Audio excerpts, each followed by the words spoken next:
Hey, what's up, everybody? BDO 44 coming at you with another video. All right, so Dennis Schroeder, new information on his status. He is out for the night, and his season opener status is up in the air. Finger issue. I think it's for the best.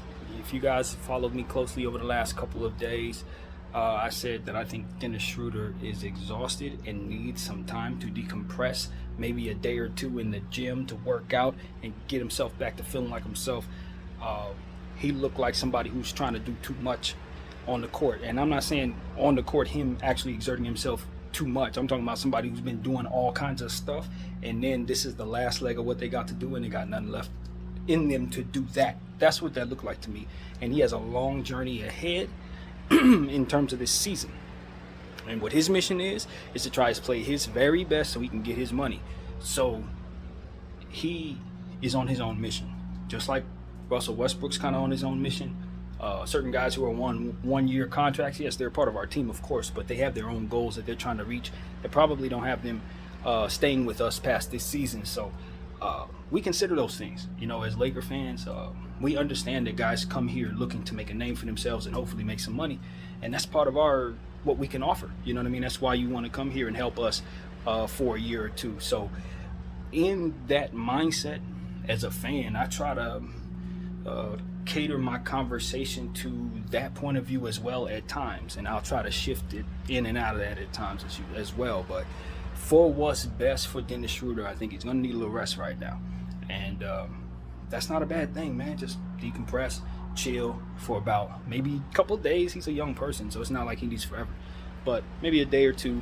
This finger injury will give him that excuse. He can sit, he can rest, get some more rest, even more so, and then when we see him next, he'll be ready to get himself in the swing of things. It'll take some time for him to get his rhythm and all of that, but I think we'll see good Dennis Schroeder by mid-December, end of December, depending on how this finger injury goes. But I don't know, I think it is a blessing in disguise. It's exactly what you want, an excuse to remove a guard from the rotation. I hate to say it, but it's true. We need an excuse to remove guards from the rotation so that we can play Russell Westbrook over the next several weeks. Yeah, I don't think it's a bad idea to try to extend the rest of Dennis Schroeder while we showcase Russell Westbrook, because obviously we need to in order to get his value up. And that's been the biggest problem with the acquisition of Dennis Schroeder. We're not the minutes for Russell Westbrook. So this can effectively give us those minutes, and hopefully he can do great things with them. If I had the plan in place, I would probably only want to play Russell Westbrook for a couple of weeks, and then I would be like, all right, cap it off. He's done enough. Send him home, and let's try to get a trade going, which is about what I think is going to be the case, because if you're looking at the timeline, the trade deadline's in February? What we're hoping to see, all of us, we're looking for players to play, period, so that we can put a price tag on them, as I've been talking about all summer. So now that these players are running around, we can start seeing who's worth what. We can start seeing who's going to trade whom, etc. So that's kind of how it goes for Los Angeles Laker fans right now. We're just hoping that the start of the season will bring good health for all teams, not just ours. And then with that, we can start pricing our stuff and start shopping. So that's what it's about, man. It's a trade season is going to be a little sooner than usual in the NBA. I just think most teams, because of that locked summer that we just had, are going to be looking to make early season trades. So that's imminent. It ain't just us. I expect a lot of trades over the next 2 months, 3 months, and throughout the season. And the trade deadline should be very active, very, very active, probably abnormally active because of that entire dynamic. So when you look at Dennis Schroeder, could he potentially be traded at the trade deadline as an expiring contract? Absolutely. That's definitely something the Lakers need to be considering, moving him if it makes sense to do so. So I'm sure they'll have all that stuff flat out on a table somewhere that they can look at and see what makes sense. But anytime I see an expiring contract, especially somebody I know is worth something, yeah, maybe we can get something for him, a second round pick, a useful piece, or not, and just keep him for the rest of the season and use him. But in my mind, we're going to be bringing in even more guards, believe it or not, and you guys know what I'm on. But if we can do that, of course, we'd be getting rid of guards, and then, of course, bringing in a guard, subtracting maybe 2 or even 3. But that's kind of how that has to straighten out, I think, Obviously, Patrick Beverley is going to be a part of it for sure, even though he's on an expiring contract. In my mind, I want to re-sign him just off of the strength of the culture he provides. And I do not look at LeBron James or Anthony Davis as guys who have the leadership aura. You know what I mean? Even though they're obviously world beaters, great leaders, but at the end of the day, when we talk about them personality traits, it's just straight about the trait.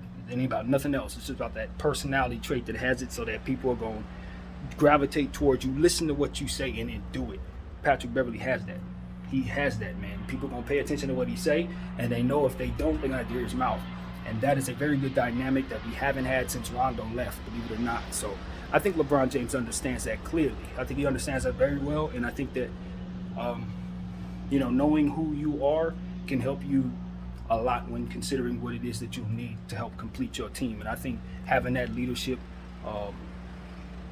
alpha personality trait in a couple of our guys is something that can help LeBron quite a bit and keep these guys in line and keep them listening and keep them following and whatever else necessary. So I think we got a good group of guys. So just judging from what I'm seeing, they look like they're ready to work. Like I said, they all have things that they're trying to prove and develop. We're wishing the best for Troy Brown, particularly when we consider his back, and I don't know what the setback is there, but hopefully he can get going soon. And they're all on their mission to develop themselves and try to win a championship as a good unit for our team. So that's what we need, just good, hard-nosed role players who are going to help. And in the meantime, keep everybody healthy. So Dennis Schroeder in the finger, I'm very certain that finger's not going to be that bad, but the rest will be great for him.